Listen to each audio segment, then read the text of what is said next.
Unmute होकर। जय गुरु जी। जय गुरु जी। संगत जी शेयर करें प्लीज़। हाँ जी। मेरा मैं मतलब फर्स्ट टाइम रियली रियली बहुत बहुत शुक्राना गुरु जी, आपने ये सत्संग करने का मुझे मौका दिया।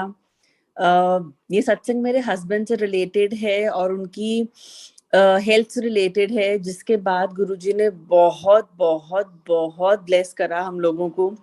अभी नवंबर 2020 वन में उनको लोअर एब्डोमेन में थोड़ा सा इन्फेक्शन हुआ था, जिसके बाद हमने यहाँ चेन्नई में रामाचंद्रा में हॉस्पिटल में दिखाया, उनका टेस्ट वगैरह हुआ। Doctor found a lymph node उनके लोअर एब्डोमेन में एंड दे सेड कि अभी तो हम बेसिक एंटीबायोटिक्स पे शुरू करते हैं, but this can be cancer also, TB also. होता है ना, डॉक्टर्स अपना पूरा स्पेक्यूलेशन करते हैं कि कुछ भी हो सकता है, हम धीरे धीरे टेस्ट करेंगे। एंड हम एक्चुअली में बहुत डर गए थे, क्योंकि मेरी मदर इन लॉ की डेथ पिछले साल कैंसर की वजह से ही हुई थी, और उनको भी गुरुजी ने बहुत ब्लेस करा था। उनका एक अपना ही अलग सत्संग है। मैं और मेरे हस्बैंड काफी डर गए थे, बट द मोमेंट हम हॉस्पिटल से निकल रहे थे ना, पता नहीं क्यों मेरे मन में, and I told my husband, मैं कहा देखने लिम्फ नोड गायब हो जाएगा। तो ही इज लाइक कि क्या बोल रही है, मतलब 2-3 महीने तो डॉक्टर बोल ही रहे हैं। मैं कहा देखना है गायब हो जाएगा। अभी उसने एक हफ्ते बाद बुलाया ना, देखते हैं एक हफ्ते बाद क्या होता है। सो वाज लाइक कि how can you be so positive. मैंने कहा गुरुजी बैठे हैं ना, वो अपने आप सब ठीक करेंगे, so let's be positive and we'll see. हमने एक हफ्ता मेडिसिन लिया, उनकी हालत काफी डिट्रॉइट होनी शुरू हो गई। मतलब वो वॉशरूम तक जाने के, उठने के काबिल नहीं हो पा रहे थे, बिकॉज उनको लोअर एब्डोमेन में पेन की वजह से राइट लेग में पेन होना शुरू हो गया था, मूवमेंट बिल्कुल जीरो हो गई थी उनकी। बट स्टिल एक विश्वास था गुरु जी के ऊपर, जो सिर्फ पॉजिटिविटी की ओर ही लेके जा रहा था। हम एक हफ्ते बाद हॉस्पिटल गए, तब तक उनकी हालत काफी ज्यादा नाजुक हो गई थी, इन द सेंस कि उनका राइट लेग काफी स्वेल भी हो गया था। तो हम और डर गया, टांग लेग में स्वेलिंग कैसे हो गई है। एनीवेज हम डॉक्टर के पास गए सुबह। ऑब्वियसली मैंने अमृत वेला करा, अरदास करके गए। मैंने गुरुजी साथ चलोगे, जिस तरीके से हॉस्पिटल के अंदर लेके जा रहे हो उसी तरीके से वापस लेकर आना बस आप हमें। हम हॉस्पिटल पहुंचे संगत जी, डॉक्टर ने बोला कि नहीं, इमिजिएटली पहले मैं सीटी स्कैन और अल्ट्रासाउंड करूंगा कि लेग में स्वेलिंग क्यों है और पेन ज्यादा बढ़ क्यों गया है। एंड आप बिलीव नहीं करेंगे संगत जी, एक हफ्ता ही हुआ था सिर्फ हमें गए हुए, एंड अल्ट्रासाउंड के इमिजिएटली बाद डॉक्टर ने बोला कि उनके राइट लेग में ब्लड क्लॉट है। दे सेड कि हमें तो ब्लड क्लॉट दिख रहा है, हमें अब कोई लिम्फ नोड दिख ही नहीं रहा, and this blood clot would be a side effect of Covid. और ये मैं जितनी भी संगत सुन रही है उनको, और अब आगे भी अगर किसी को बताना चाहें, जो भी मेरे हस्बैंड का इशू हुआ है ब्लड क्लॉट का, वो डॉक्टर्स के हिसाब से जितने पेशेंट्स ने या तो कोविशील्ड लगवाई या जिनको कोविड हुआ, कई लोगों को ये साइड इफेक्ट्स हुए हैं। अगर आपको हल्का सा भी अपने बॉडी में कोई चेंजेस लगते हैं, कुछ स्वेलिंग लगता है, तो प्लीज उसको लापरवाही से ना लेकर इमिजिएटली डॉक्टर्स को कंसल्ट जरूर करें।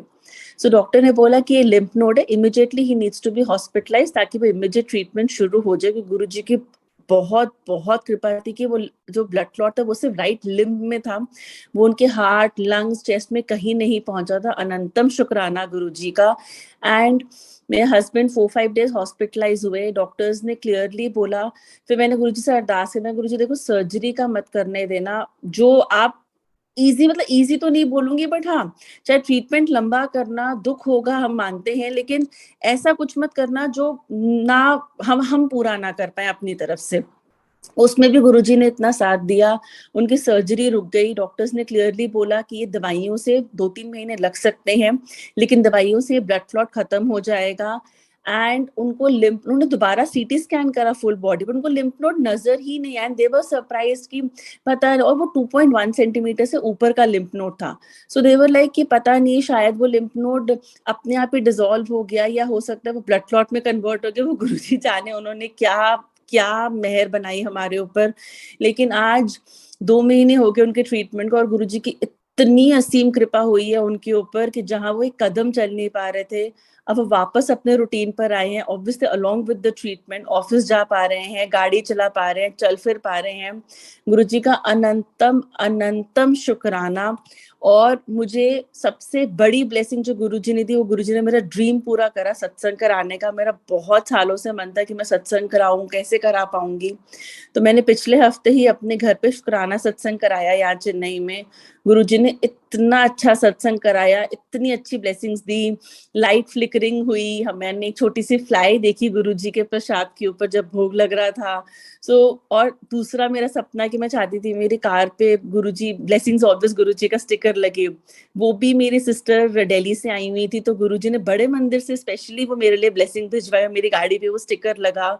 एंड वो सत्संग इतने अच्छे से हुआ, शुक्राना सत्संग। सो गुरुजी का अनंतम अनंतम अनंतम शुक्राना है, मेरा मेरे परिवार का हमेशा साथ देने का।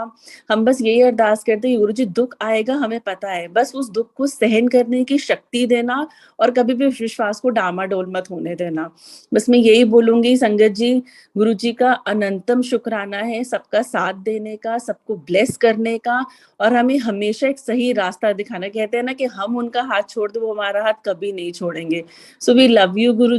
मतलब मेरी लाइफ में तो आप मेरी स्ट्रेंथ, मेरी ताकत, मेरे फ्रेंड, सब कुछ हो आप मेरे लिए। And I really love you Guruji. And अनंतम शुक्राना संगत, अनंतम शुक्राना Guruji. Thank you aunty for allowing me to share my satsang, really thank you. जय गुरु जी।